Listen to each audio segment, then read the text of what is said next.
بودن یا نبودن؟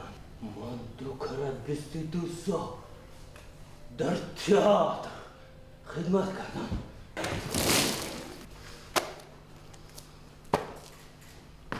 مسکو بودن یا نبودن؟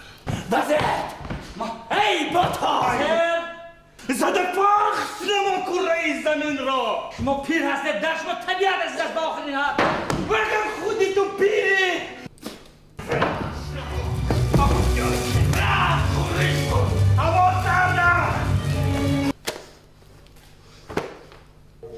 دیدید شما چی چیزی ناشایسته از من ساختن میخوایی؟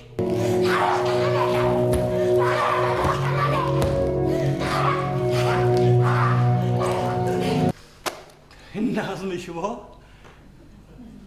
نظم رحمت حیدر کرد. بودن یا نبودن؟ رحمت التماس میکنم از کس یا گپ زنیم. بودن یا نبودن؟ فایتون گیرید به من.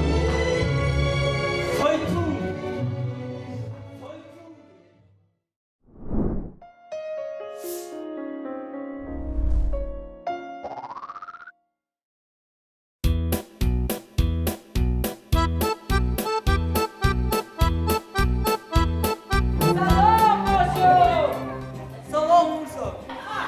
студия ки дар назди театр амал мекунад 20 сол мешавад ки фаъолият дорад ин студия.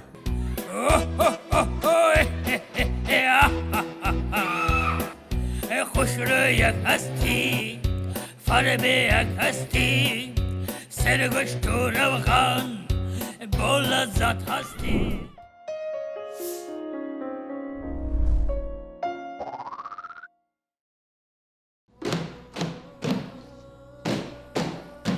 بار اول در تاجیکستان کلی دادم بیان ما همشه گفته میتیم. آنلاین نخست نمایشی تئاتری.